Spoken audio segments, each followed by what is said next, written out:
হয়তো পিতাই শিক্ষক আছিল বাবে বুজি পাইছিলোঁ চাইকেলৰ টিলিঙাৰ শব্দৰ সাধু।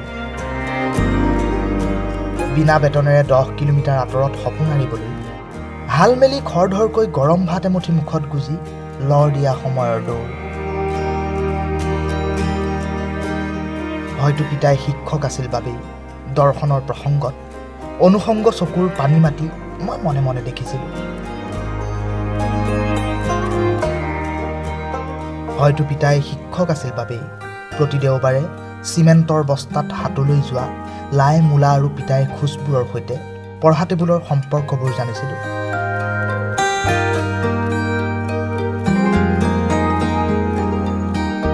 মই দেখিও দেখা নাছিলোঁ পিতাইৰ হেতা উঠ। পিতাইৰো মন থাকিব লাগিছিল ভাল এসাঁজ কাপোৰৰ, ভাল এসাঁজ ভাতৰ।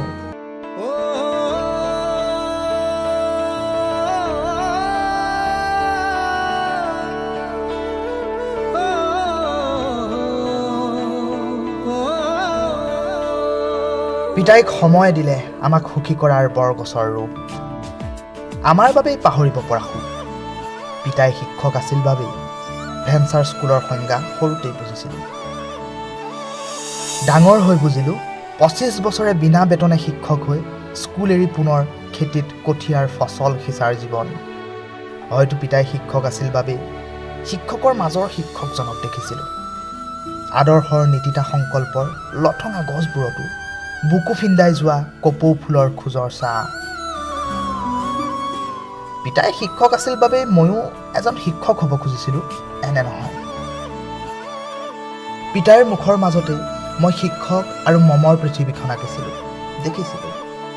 মই জানিছিলোঁ পিতাই শিক্ষক হোৱাটো কোনোদিনেতো ভুল নাছিল।